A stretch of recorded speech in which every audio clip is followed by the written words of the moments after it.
¿El puntero se ve? Sí, también se ve. Listo, súper. Bien, entonces, la primera parte vamos a ir un poquito rápido, que es lo que ya habíamos comenzado a ver el teórico pasado. La idea de esta segunda parte de biología reproductiva no es ver anatómicamente ni fisiológicamente cómo está compuesto el sistema reproductor de los principales grupos de invertebrados, sino ver un poquito más allá qué es lo que ocurre después, ¿no es cierto?, las primeras etapas del desarrollo. Entonces, como ciclo general en cualquier organismo, como ciclo reproductivo, ¿cuáles son las etapas que tiene el ciclo biológico en los animales? Un adulto, ¿no es cierto?, en determinadas células particulares, capaces de tener meiosis, produce la gametogénesis, en las hembras, gametas femeninas, óvulos, en los machos, gametas masculinas, espermatozoides. Se liberan estas gametas, en algunos casos, en el lado de la producción interna, pero estas gametas son haploides, es decir, con la mitad de la carga genética. Se produce la fecundación o fertilización, y luego de esta fecundación o fertilización, ya sea en el medio externo o dentro del organismo, comienza el desarrollo embrionario, que puede seguir 2 vías. En algunos casos, este desarrollo es de tipo directo, es decir, con juveniles que son muy similares a los adultos, salvo la maduración de las horas. Y en algunos casos, con desarrollos indirectos un poco más complejos, donde involucra distintos estadios larvales, los cuales muchas veces son morfológicamente muy distintos a los adultos, a los juveniles incluso, distintos desde el punto de vista ecológico, morfológico, entre otras cosas. ¿Sí? Este proceso un poco más complejo, donde pasamos por distintos estadios larvales, morfológicamente y ecológicamente diferentes, y lo denominamos el proceso denominado FOST.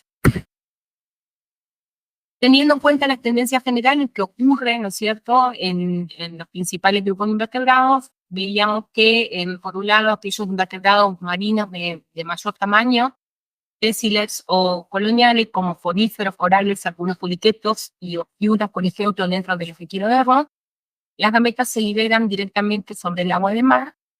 La fecundación, pues, por ende, de tipo externa, ¿no es cierto?, al ser liberadas estas gametas al agua directamente, estos huevos quedan libres directamente una vez que se fecundan en el medio, y en los primeros estadios, las primeras larvas son de tipo planctónicas y de citotróficas. Esto es un modelo bastante primitivo o ancestral, donde tiene como desventaja que hay un alto costo de energía en lo que es la producción de gametas. Debe producir mayor cantidad de gametas porque al ser liberadas o quedar expuestas al medio externo, también quedan expuestas por ende a depredadores, y la probabilidad de que se fecunden y prosigan su desarrollo es mucho más bajo que aquellos que lo hacen a través de la fecundación interna, donde por ahí la hembra se asegura de alguna forma la fecundación y los primeros estadios del desarrollo. Estas larvas, que son planctónicas y citotróficas, generalmente, como tienen ya vitelo, o sea, se nutren del vitelo que está almacenado dentro del huevo, permanecen poco tiempo con forma de larvas, ¿sí? Porque ellos tienen disponible el alimento necesario para cumplir con estas primeras etapas del desarrollo. Entonces, pasan poco tiempo, estas larvas tienen un corto tiempo de desarrollo y pasan a un estadio de adulto un poco más rápido, el cual viene delimitado justamente por la cantidad de vitelo. Tener mucho vitelo, los primeros estadios entonces se desarrollan de forma más rápida, y cuando este vitelo se acaba, por decirlo de alguna forma, necesitan pasar rápido a este estadio adulto para poder alimentarse. En algunos casos incluso hay un mecanismo de protección donde estos individuos permanecen dentro de alguna actividad tal en los huevos, donde van a completar ahí adentro esta metamorfosis, y emergen directamente ya como juveniles capaces de alimentarse. Otro patrón o tendencia general que podemos ver en invertebrados que son un poco más pequeños y más activos, como en algunos crustáceos, en algunos moluscos, algunos equinodermos, que no son las ofiuras que estábamos viendo recién, o los anélidos, las fecundaciones de tipo interna, ya sea con o sin cópula, ¿sí? Y las gametas son liberadas directamente en el interior del cuerpo. ¿Bien? Se almacenan ahí adentro, y la fecundación es dentro del cuerpo de la hembra, la mayoría de las veces. En estos casos suele haber comportamientos de cortejo para asegurarse la fecundación, ¿sí? O los genes más fuertes, en este caso, y muchas veces hay incubación de los huevos. Es decir, que la hembra de alguna forma va a asegurarse que estas primeras etapas del desarrollo se completen de forma eficaz. A veces hay cuidado parental y a veces no, pero en principio se asegura entonces que estos huevos lleguen a destino, ¿sí? Terminen sus primeras etapas del desarrollo. Generalmente las larvas en estos casos son plantotróficas, pues por ende van a tener una vida un poco más larga o prolongada. ¿Qué significa que estas larvas sean plantotróficas? Que estas larvas se van a alimentar entonces de este. Entonces, y la vida como larva es un poco más larga y prolongada que en el caso del que llamamos recién, anteriormente, porque ellas mismas tienen que moverse y desplazarse activamente para alimentarse y crecer, ¿no es cierto? O tener los nutrientes necesarios para terminar de completar su mensaje. ¿Cuáles son las posibles ventajas de este tipo de larvas? Que por un lado, al ser larvas móviles, muchas veces con mecanismos de locomoción activos, auxilio, la mayoría de las veces, les permite colonizar nuevos hábitats, en caso de que lo necesiten. Pueden explorar, pues, directamente por desplazarse activamente en recursos alimentarios disponibles o no, si en caso de que no hay, en fin, fue irse en búsqueda entonces de este nuevo hábitat. También son capaces de escapar de las perturbaciones del lugar de origen, es decir, en caso de que haya algún tipo de perturbación, ya sea del ambiente o por una cuestión de presencia excesiva de depredadores, son capaces de desplazarse, moverse e irse, ¿no es cierto?, más lejos. Y por otro lado también evitar, bueno, la competencia local. Son muchos en el mismo lugar queriendo obtener el mismo recurso. Estas larvas son capaces de moverse, ¿no es cierto?, hacia otro lugar para evitar el solapamiento, incluso en en específico. Y por el otro lado veíamos otra tendencia general, generalmente en invertebrados de agua dulce o terrestres, donde también la fecundación es interna con la sin cópula, donde las gametas también se encuentran en el interior del cuerpo, pero en este caso hasta incluso en menor número que en los grupos anteriores, los anteriores. Muy raramente las larvas son pelágicas, que generalmente son larvas más bien de tipo bentónicas. Y en este caso es, sobre todo en lo terrestre, en los invertebrados terrestres, los huevos presentan siempre o cubiertas impermeables y resistentes que les dan protección y que evitan la deshidratación, pero no solamente evitan la deshidratación, sino que justamente les dan una protección extra.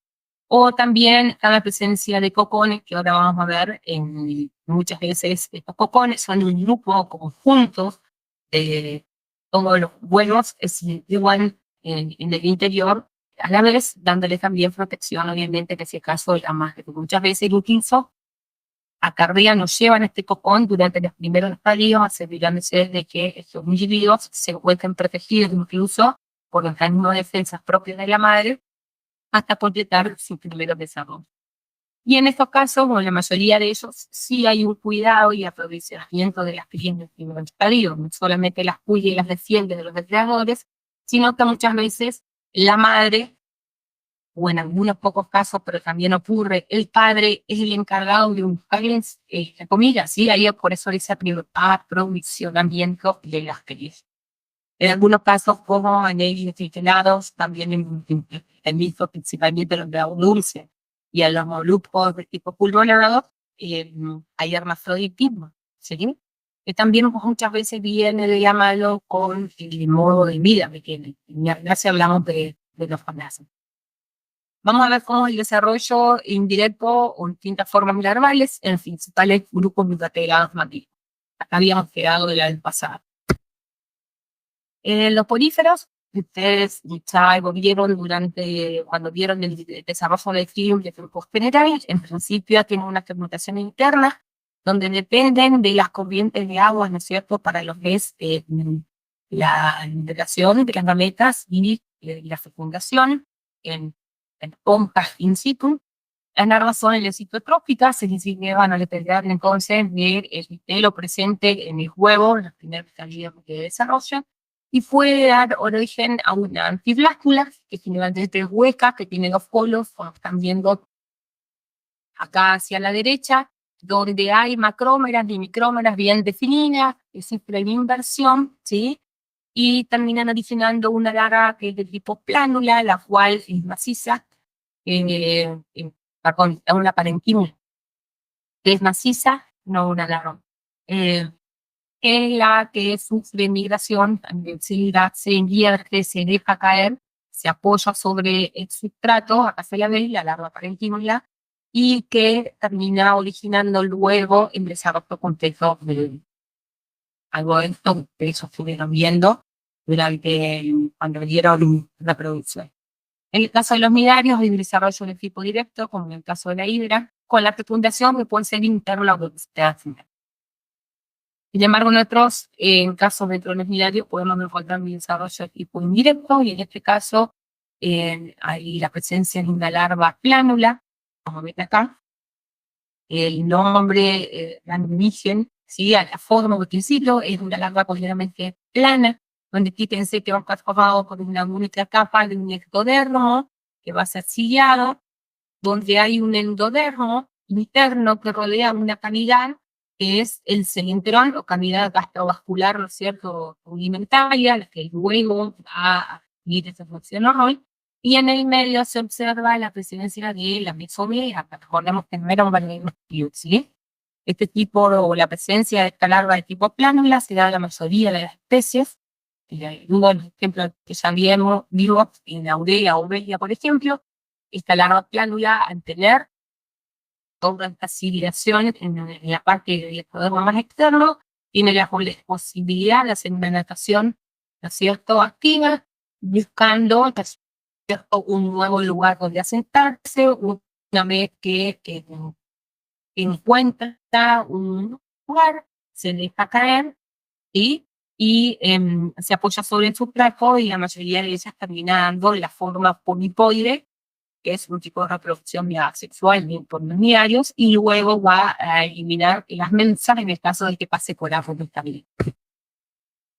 Acá lo vemos de vuelta en el ejemplo de Aurelia aurita, es cierto, donde la melensa adulta es capaz de producir las gónadas. En algunos casos las melenzas pueden ser hermafroditas, es decir, tener ambos sexos, o puede haber melenzas macho y melenzas hembra. La fecundación generalmente es externa, ¿no es cierto?, donde se fecunda el óvulo y el espermatozoide, que lo inicia a nivel de cigoto. Este cigoto se desarrolla en una larva plánula, por las características que te comentaba recién. Esta larva plánula tiene una natación activa, busca un buen lugar donde asentarse, se deja caer, se apoya sobre el sustrato y comienza la diferenciación en un estadio o etapa de polipoide, ¿sí?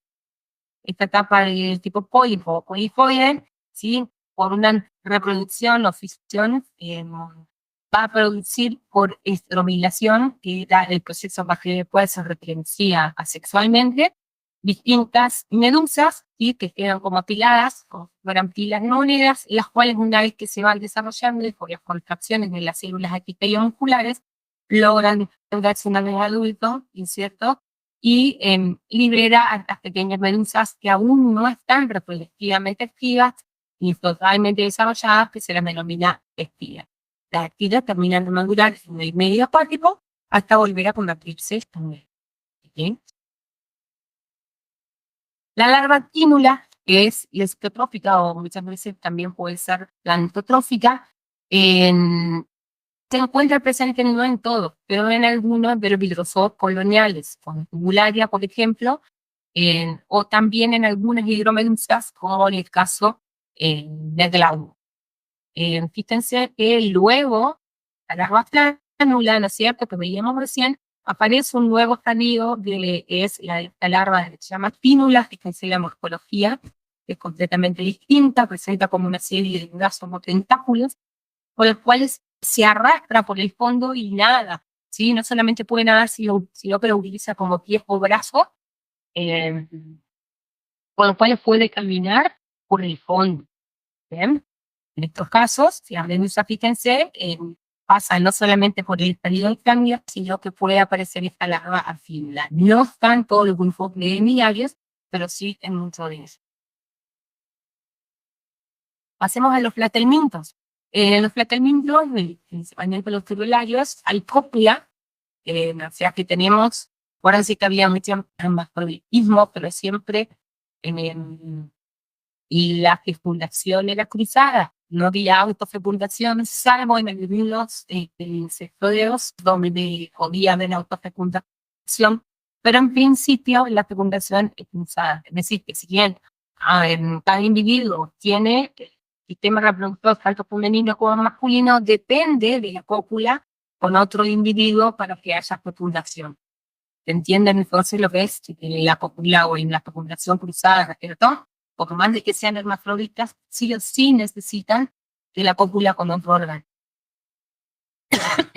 Y en algunos casos, incluso también puede ocurrir la impregnación hipodérmica, es decir, donde el órgano copulador no se introduce a través del gonoporo femenino, sino que directamente lo hace a través de la piel. ¿Sí? De esa forma, con los espermatozoides, los que migran hacia el órgano, o a veces tienen una espermateca, o en otros casos directamente hacia el óvulo y la profundidad hacia el pie. En la mayoría, el desarrollo es directo, sin embargo, hay otros grupos que pueden tener desarrollos de larva. Profe, ¿Sí? una pregunta, ¿es por esto que a veces, digamos, hay organismos que tienen tan separado, hermafroditas, ¿no? Que tienen tan separados lo que es la parte reproductiva femenina y masculina, como que nunca se conectan? No, realmente nunca se conectan porque no hay, claro, o si no sería una autofecundación donde directamente sale el óvulo y ya que está de paso lo fecundan. A ver, si bien tienen la posibilidad de ser macho y hembra a la vez, lo negativo de que se autofecundan es que no hay variabilidad genética, ¿no es cierto? Claro. Eso es lo negativo. Entonces nunca se conectan en un... No se conectan. No hay forma en que se conecten.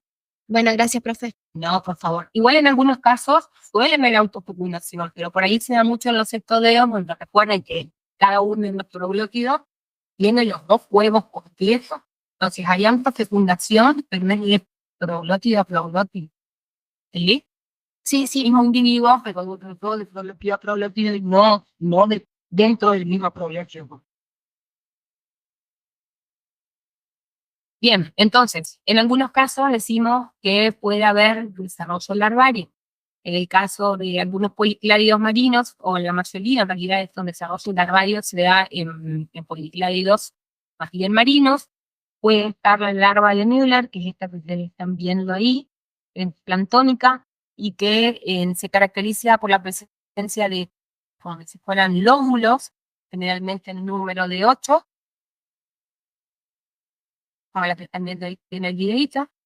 Y en algunos casos también puede aparecer, además de esta larva de Müller, la larva de Gott, que a diferencia del anterior, o sea, la del anterior, porque en vez de tener 8 lóbulos ciliados, ya hay un poco más de definición y está más desarrollado, donde tiene 4 lóbulos bien ciliados. ¿Sí? En este caso ya incluso empiezan a aparecer bosquejos de los órganos, incluso algunos órganos internos consortos que están un poco más desarrollados. Fíjense que son fáciles de identificar, ahora corro la flechita para que lo vean, por la presencia de los ocelos. ¿Sí?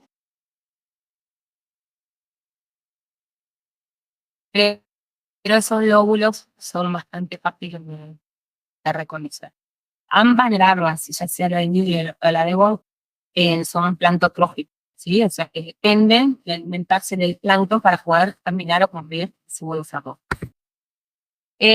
Veamos un ciclo bastante generalizado dentro de los nematodes. Los nematodes, en los nematodes hay transmisión interna con un desarrollo directo, es decir, que de un adulto que pone un huevo, ¿no es cierto?, guionado, se desarrolla una larva, que va creciendo con los distintos estadios, que también se los denomina larvas, pero crecen siempre a través de las mudas. Bien, ¿se acuerdan que era justamente una de las características que eh, los unía o los emparentaba con los ecdisozoos, ¿sí? Justamente por la presencia de la muda. En este caso, nace un individuo, se denomina larva, y esta larva, a través de sucesivas mudas, completa su desarrollo hasta llegar nuevamente a un estadio adulto. En el caso de los nematodes es muy frecuente la presencia de la eutelia. ¿Se acuerdan lo que era la eutelia? Que mantenían el número constante de células. Exactamente. Mantienen el número constante de células desde que sale de la larva 1, completa su desarrollo a larva 1 hasta un estadio adulto, ¿sí? Ocurre algo particular en el caso de las larvas de los nematodes. Esta larva 1, que sale del huevo, ¿sí? Muda a una larva 2 cuando las condiciones son favorables, continúa su desarrollo, ¿no es cierto? Una larva 3, ¿sí? Fíjense que en cuestión de horas puede hacerlo, la larva 1 a 12 horas, si las condiciones ambientales son favorables, ya puede pasar a una larva 2. Esta larva 2, si las condiciones siguen siendo óptimas, pasa a una larva 3 en cuestión de horas, unas 8 horas más aproximadamente, según algunos estudios, puede pasar a una larva 4 y en cuestión de 10 horas más puede pasar a un estadio adulto joven y luego a un adulto. Fíjense que en cuestión de un día y medio, un huevo, ¿sí? Embrionado, cual puede completar su desarrollo, pasa de una larva 1 a un individuo adulto listo para reproducirse.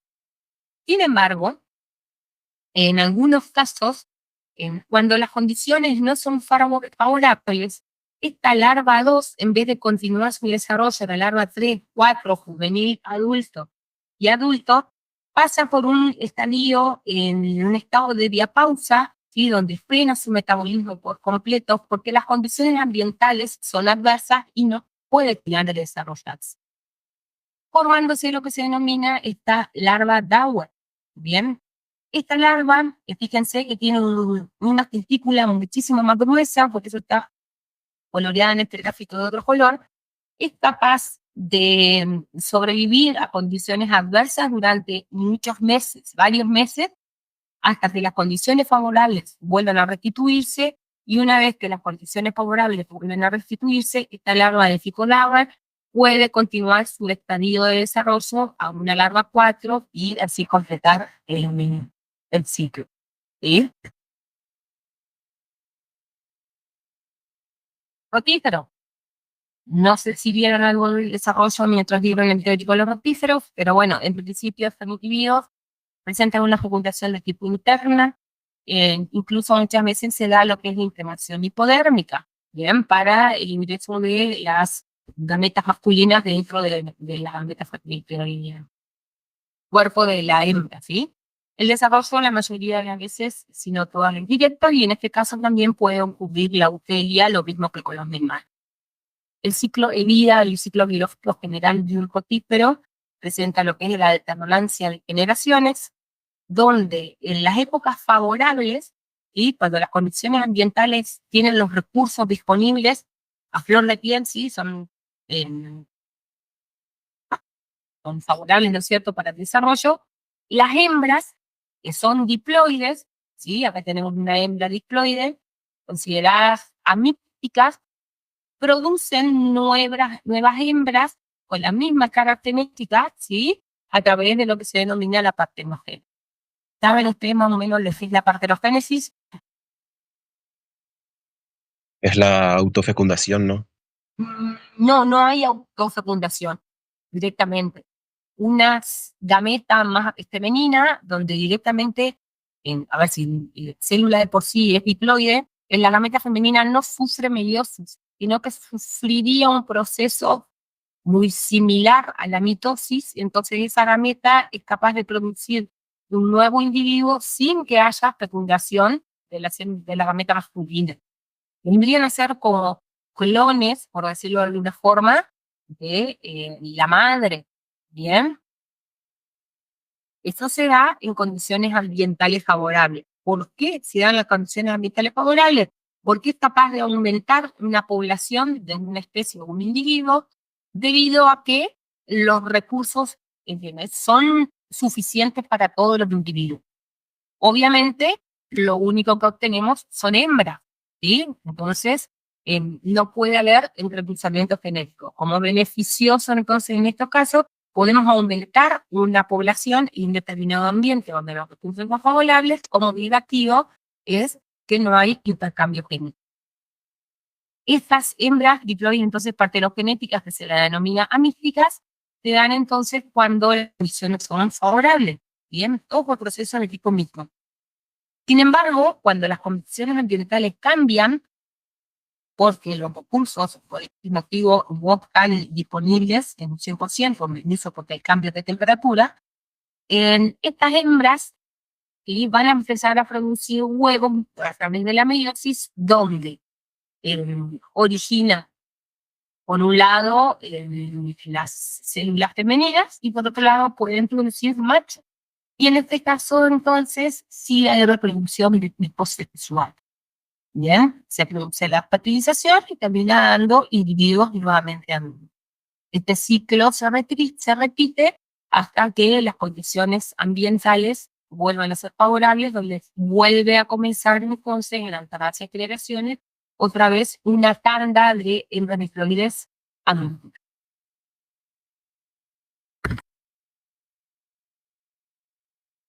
Bien, pasamos a los anélidos. Bueno, los anélidos en general, los poliquetos, la mayoría son dioicos, salvo en algunos serfúlidos que son más bien hermafroditas. Ocurre un caso bastante particular, no en todos, pero en algunos poliquetos, principalmente marinos, donde el individuo posee que cuando las condiciones ambientales son favorables, presentan una región que se denomina átoca, que son formas asexuadas, ¿sí? No hay reproducción directamente en estas partes o en estos segmentos del individuo. Sin embargo, pueden producir una región que se llama epístoca, en la que vemos acá abajo, donde es la parte de la sexual, ¿sí? Donde se producen las gametas.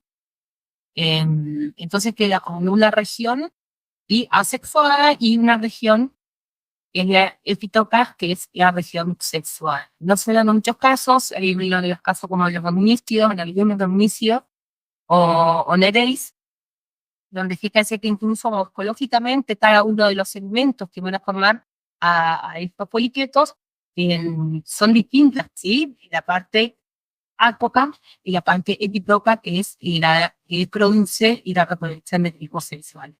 Igualmente, esta región, ¿sí?, lo que hace es liberar las gametas a través de determinados gonoductos particulares y libera directamente las gametas hacia el medio externo, y la fecundación suele ser externa. También lo puede liberar por nefrioporos o también en algunos casos por los celomoductos. Incluso en algunos casos directamente se rompe, ¿sí?, la pared y libera a través de la ruptura corporal general a las gametas.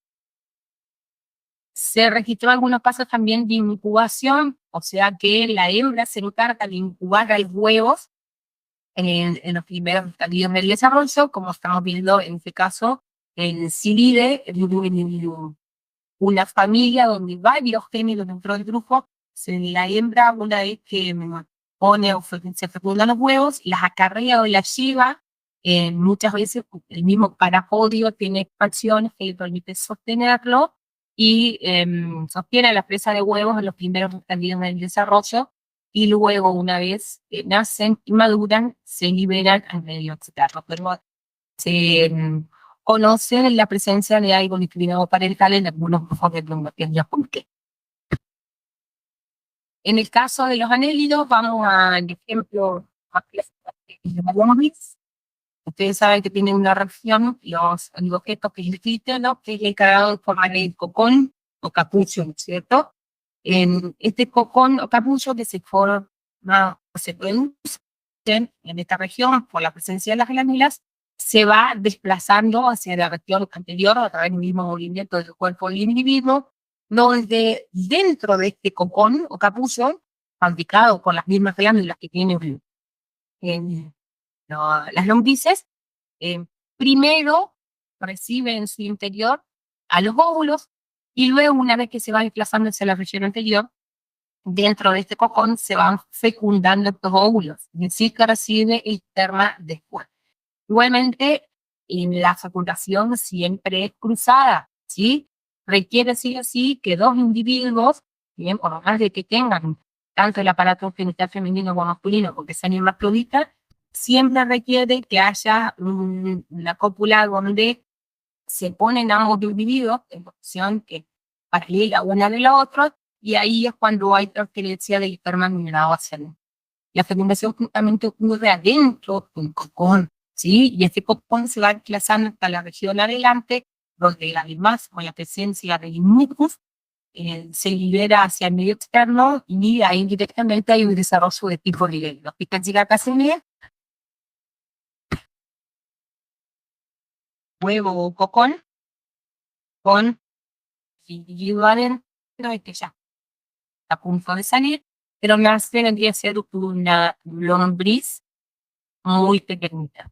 En realidad, según la especie, pueden por cocón nacer entre 1 a 20 individuos, y no solamente uno. Generalmente maduran aproximadamente, dura el desarrollo completo unos 2 meses y se reproducen cada 7 días en una por semana aproximadamente. ¿Sí? Bastante efectivo si en condiciones ambientales son las óptimas. En el caso de los moluscos, vamos a ver la presencia de desarrollo indirecto con 2 larvas principalmente. La mayoría en una larva trocófora que también se encuentra en los anélidos. Fíjense que en esta larva trocófora es generalmente globosa o circular y se caracteriza porque vienen como una hilera de cilios en lo que es el ecuador, lo cual le permite la natación activa. Bien, lo están viendo en directo de Arduino. Generalmente en esta larva trocófora ya se pueden ver esbozos de lo que es la glándula de la valva, que va a producir la valva, y en el diseño incluso más avanzado se puede ver parte del desarrollo de lo que es el líquido. En el caso de los placóforos, por ejemplo, solamente tienen este tipo de larva. Sin embargo, en otros grupos, además de esta larva trocófora, aparece esta larva víger, en la que están viendo abajo, donde como verán está mucho más desarrollada. Es plantotrópica, o en algunos casos también puede ser lesotrófica. Y acá sí ya hay esbozos que decía, hay como un D, le dan nombre a las larvas, que son como estas expansiones laterales ciliadas y a partir de una natación activa, un órgano ciliado para la natación, por un lado, incluso provoca corrientes de agua que colaboran con lo que es la alimentación.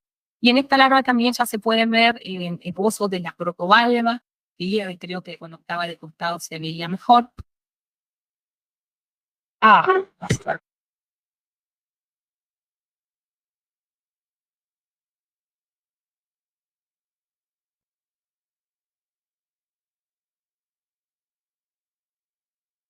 Ahí se veía, cuando está de costado se ve, incluso la protovalva, el desarrollo ya de la valva, en aquellas especies que tienen, ahí se ve, que la valva, la valva, se ve el desarrollo, o comienza el desarrollo del pie.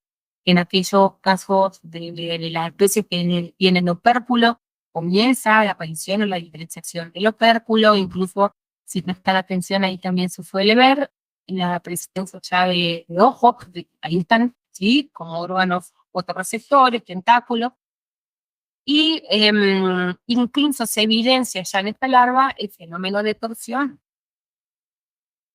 Pasó obviamente en la posición de individuos que presentaban este fenómeno. Bien, seguimos dentro de los moluscos, vamos a ejemplo de Pomacea. No sé si en el práctico ustedes vieron la presencia de esa glándula pineal en el caso de las hembras. En este caso, Pomacea tiene una larga base de tipo trocófora que se desarrolla dentro del huevo directamente. Las oviposiciones son bastante características, con esa coloración rosada sobre la vegetación, y no dentro del agua. Si bien el individuo adulto se maneja o vibra dentro del agua, lo hacen sobre la vegetación. Ahí dentro del huevo se desarrolla la larva, que es trocófora, y esta larva incluso se mantiene dentro del huevo hasta completar su desarrollo y emerge directamente como un juvenil. Una vez que está maduro, estos huevos comienzan incluso a ponerse como más blanquecinos y sale el juvenil, el cual se deja caer sobre la fuente del agua. Muchas veces estos huevos se los suele confundir con los de los renacuajos, que también tienen esa coloración. La diferencia entre uno y otro es que los huevos, la forma sea, no los ponen directamente sobre el agua, sino sobre una ramita, vegetación, del bordecito, la pared, cerca del agua, para que una vez que el higo esté desarrollado, salga y caiga sobre el agua, pero no directamente en el agua como mente. Y nacen directamente pequeños caracolitos. ¿Sí? El desarrollo, si bien tiene una larva trocófora, esta no es visible externamente porque se desarrolla por completo dentro del huevo. Bueno, este es el caso de algunos moluscos que es bastante particular. Tenía más fotos y me di cuenta que no las puse.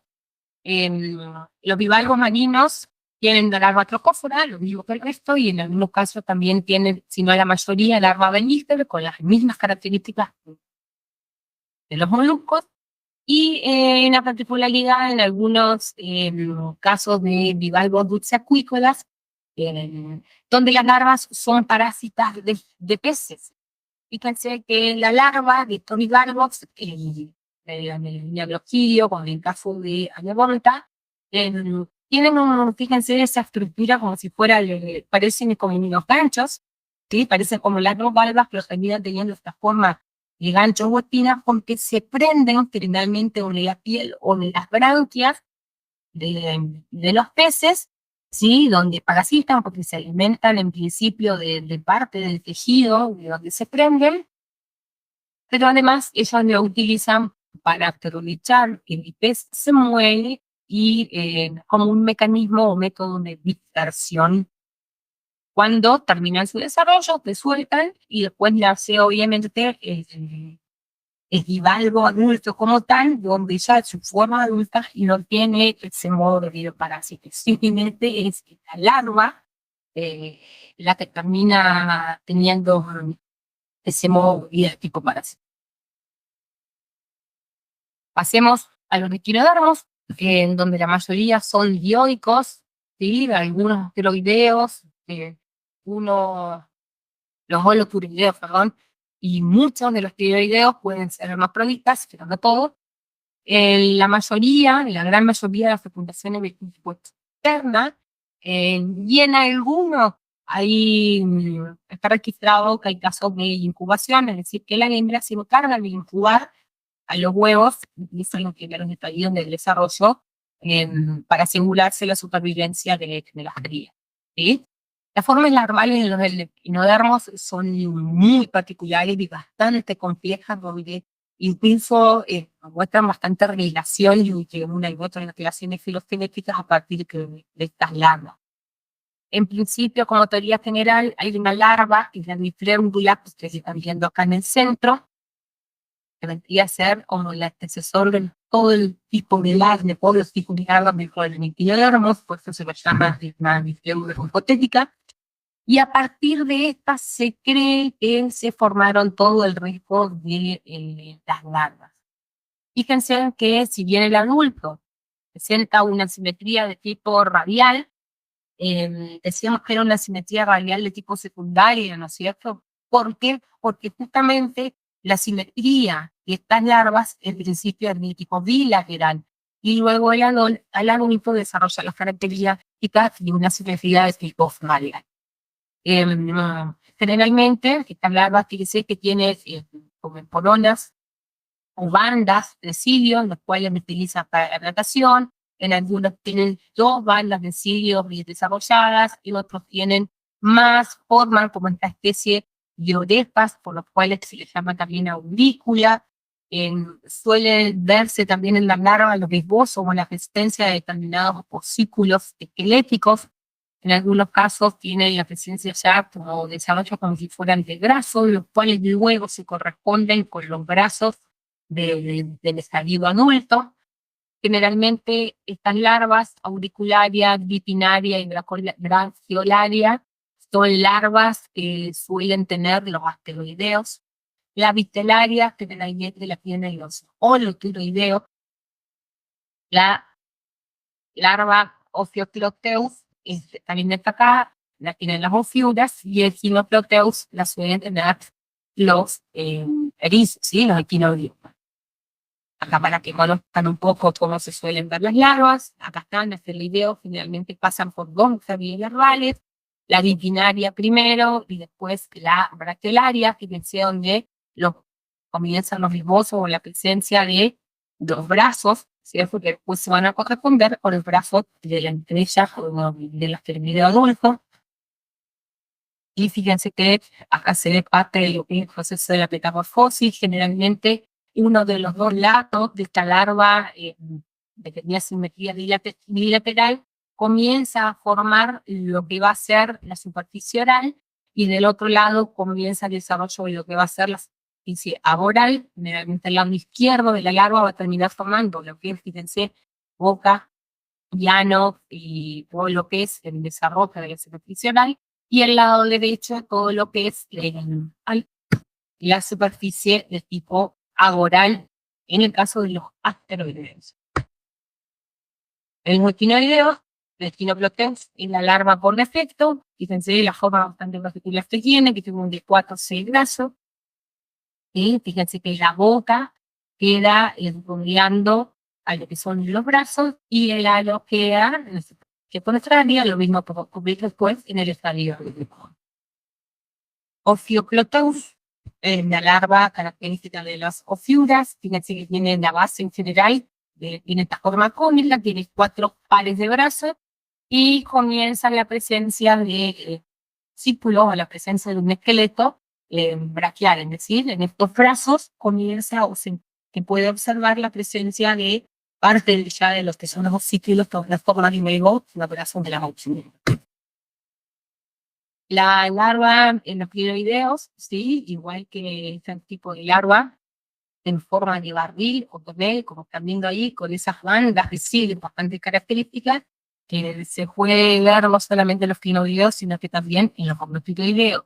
En este caso, los piloideos pasan por una larva que están bien local, que es la vitelaria, que tiene esa forma de barril o tonel, que tiene bandas y tenachos ciliados para la locomoción. Generalmente son citotróficas, por eso también son mucho más grandes, se desarrolla que tienen interior, y suelen tener un pequeño edificio que se llama faceta de adhesión, o capítulo, pues se van a adherir al sustrato. Por eso que muchos de los filoideos muchas veces viven falsos. En algunos casos también pasan por una larva que se llama cipidia, que también forma de cáliz, con pedúnculo y es sésil. Y en algunos casos también pasan por esta larva de metacrina, y de la boca está rodeada de tentáculos, ya está bastante más desarrollado, y el esqueleto y el cáliz del pedúnculo ya están bien desarrollados, que son estadios un poco más avanzados. En el caso de los holotiroideos, sí, pasamos de la larva auricularia clásica que habíamos visto, ¿sí? Donde es muy similar a la bipinaria, tiene esta forma como aurículas, comienza la aparición incluso en la base de los osículos. Después pasa también por esta larva, que es la doliolaria, muy similar a la vitelaria, con esta forma de tonel, las bandas, ¿sí? O cinturones ciliados, pero suele tener una serie de lóbulos apicales, ¿sí? Que son ciliados también.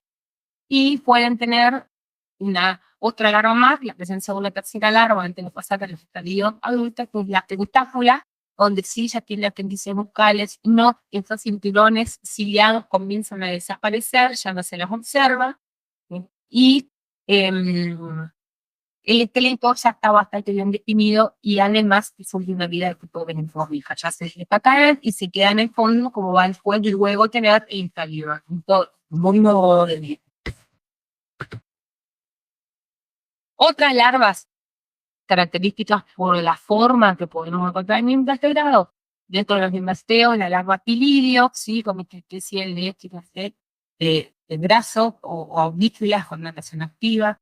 En los briozoos, la larva sifonauta, fíjense que esta forma tipo que también ya comienza a observarse parte del desarrollo de lo que era el fósforo, lo mismo que las coronillas, se llaman afinotropas, fíjense cómo tiene ese desarrollo de muchos tentáculos, los cuales luego se convierten en los mismos tentáculos de los fósforos de la luna. Hasta un poco donde por ahí los desarrollos son un poco más complejos o más variados, ¿sí? En el caso de los crustáceos, la mayoría de las veces la fecundación es interna, donde los pleópodos, en la mayoría de ellos, terminan modificándose para lo que es la cópula. Bien, si hablamos de fecundación interna, tenemos que tener algún órgano copulador, donde muchas veces primer y segundo par de pleópodos son los que se modifican, y de cumplir la función de natación activa, se van a encargar entonces de cumplir esta función de órgano copulador. Muchas veces también podemos observar un gasto de energía generalmente muy grande de parte del macho, donde se ven cortejos, sí, un gasto de energía. ¿Por qué? Porque en principio el macho se esfuerza, por decir de alguna forma, por llamar la atención a la hembra, lo cual muchas veces hace que no solamente que llame la atención a la hembra, sino que lo hace visible al depredador. Fíjense, nunca, o el cangrejo violinista, donde el macho en su tela más grande hace un movimiento, como si estuviera tocando el violín, por eso le dice violinista. Bueno, que lo ven así ya agitado y van a ver con detalle la cantidad de cangrejos acá. Fíjense que la hembra tiene para elegir y el macho tiene que lograr demostrar que es el más fuerte para poder fecundar a la hembra. En eso pasa muchas veces, y lo que se suelen ver los machos, las hembras quedan enterradas cuando están grávidas y salen solamente en el momento de la piel, desde abajo de la vienen enterradas y salen en búsqueda del macho que consideren que es el más genéticamente, ¿no es cierto?, movimiento de la tela, no está aplicada, ¿sí?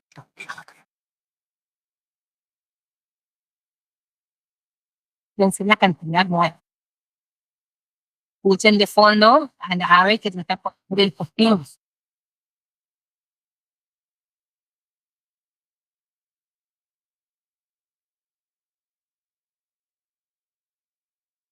Adelantar porque simplemente otra nada más. Pero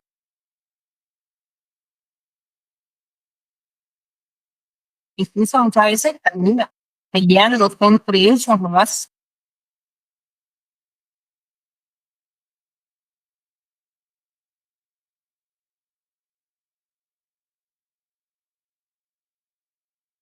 Se manejan entre ellos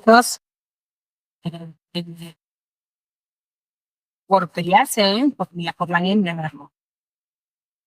Bueno, en otros casos, dentro del crustáceo puede haber un desarrollo, hay desarrollos directos, sí, bueno, como el escladóceros, algunos grafíuros, algunos cangrejos dentro de la familia Potamonidae, incluso ostrácodos.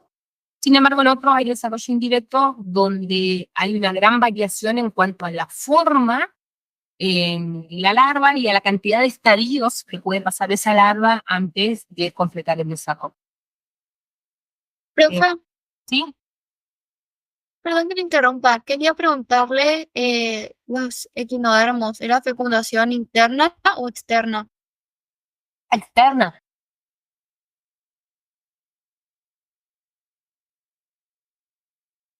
Gracias, profe. Nada. Bien, miramos algunos ejemplos de desarrollo directo, como cladóceros reciben dimexia, algunas dentro de los Potamonidae, con la familia Cagreto de la familia Potamonidae, ostrácodos, brachyuros. Fíjense, bueno, esto vieron ustedes ahora cuando vieron dimorfismo, una hembra grávida llena de huevos, donde hizo, fíjense, que lo que hace la hembra es obtener esa pieza de huevos con la modificación, en el caso de un cangrejo, el cerdo bentónico, de todos sus pleópodos que no los va a utilizar para la natación, la hembra lo que utiliza, ¿no es cierto?, para lo que es sostener limpieza de la presa de huevo, y ahí vemos vieron claramente la multiplicación de los osteópodos del macho que los utiliza para la transferencia de esperma, ¿no es cierto? En algunos casos, entonces, podemos decir que hay incubación de los huevos. La hembra acá se asegura de que esté limpio, de que se alimenten, de que se desarrollen en los primeros estadios, ¿sí? Entonces hay un cuidado parental ¿no? En este caso. Por otro lado, que vamos simplemente a ver en el práctico, a la dafnia o la pulga de agua, donde también podemos observar que presenta en la parte exterior una cama de incubatriz, donde, valga la redundancia, incuba la incubación de los huevos, que pueden ser ya sea factores genéticos, en el caso que las condiciones ambientales sean favorables, y cuando son desfavorables, lo mismo que ocurre con los rotíferos, vamos a ver la formación de un esfitio, que es uno o dos huevos, los cuales se distinguen de los huevos partenocefálicos por el gran desarrollo, ¿no es cierto? Tienen uno o dos huevos bien desarrollados con cubiertas externas protectoras, y desarrollan el esficio, a diferencia entonces de aquellas hembras que son partelogenéticas, donde vamos a ver muchos huevos, en lo mismo que ocurría en los rotíferos, que vienen a ser como clones, por decir de alguna forma, de la hembra. En el caso de Yalela o de los anfípodos, en este caso también hay incubación de los huevos, pero generalmente tienen una cepilla o cámara que termina formando directamente los pleópodos y periópodos, con los cuales va a sostener a los huevos cuando la hembra está grande. Ya hablamos de cuidado parental. No sé si les habrá tocado alguna vez la suerte de querer matar una araña, de que cuando las quieren matar, salen las 2 millones de crías, ¿no es cierto?, por encima. No, por suerte no. Oh, No, gracias a Dios. ¿Nunca les pasó? Bueno, que no tienen cosas que se me burlan acá porque yo siempre me pasó alguna. Bueno, fíjense en este caso, bueno, ahora vamos a ver igualmente. En el caso de los arácnidos hay cuidado de la cría. La hembra y utilizo con la misma glándula de la seda produce un cocón donde adentro ponen los huevos fecundados. En ese cocón se desarrollan ahí adentro y nacen las arañas, las crías, ¿no es cierto?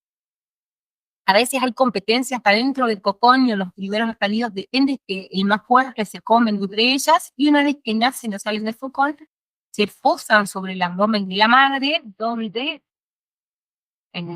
la cuida la madre durante bastante tiempo. Y cuando realmente pasan 2 o 3 mudas y ya están lo suficientemente preparadas para salir a cazar ella sola, se bajan de la madre y la liberan.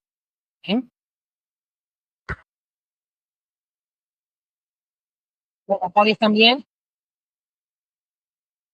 Escuchar sonido.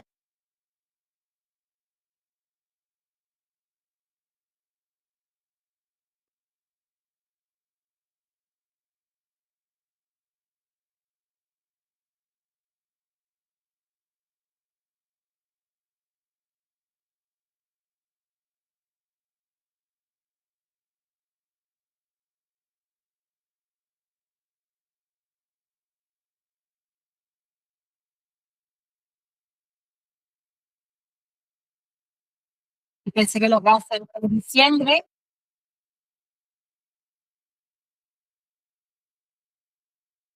Dice que justamente las hembras en diciembre, que ya están, obviamente ya pasó la época fértil y de cópula, la hembra, una vez que ya está grávida, fíjense que se entierra y que anda dando vuelta por la playa del macho, ¿sí? Porque la hembra se mantiene escondida abajo del agua hasta que nacen los huevos, se van liberando los cangrejos.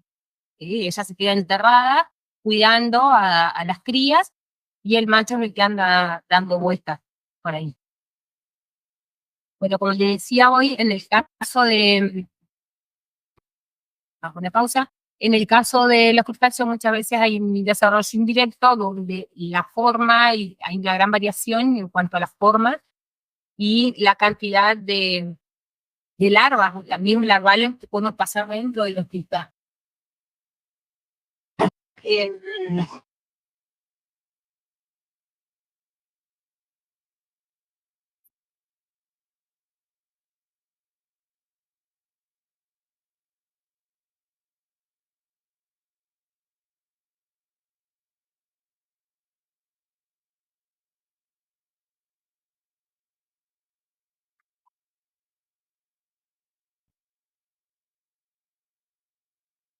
La larva, por defecto, que tienen todos los espacios que tienen un desarrollo indirecto, es la larva nautilio, que es el esquema que ustedes están viendo acá. Es casi común a todos los grupos. Después el resto de las larvas que pueden llegar a tener crustáceos varía, pero en principio la larva nautilio es muy fácil de identificar y van a encontrar un montón de veces en nuestras muestras de agua y se caracterizan por la presencia solamente de 3 pares de apéndice, que como verán acá, están acá, ¿sí? Los cuales lo utilizan muchas veces para la natación, los baten tipo saltitos, son herida libre en la mayoría de ellas y son muy características por este ojo bien desarrollado que se lo denomina el ojo nau. Fíjense, voy a mostrar en una muestra de agua a 1.000 centímetros. Pero por favor, que nada de ver, no van a el caso, ahora vamos a ver la presencia de salas nacionales. Eso fíjense que casi puede ver parte del escudo, pero tiene un movimiento. Que para lo que no uniones,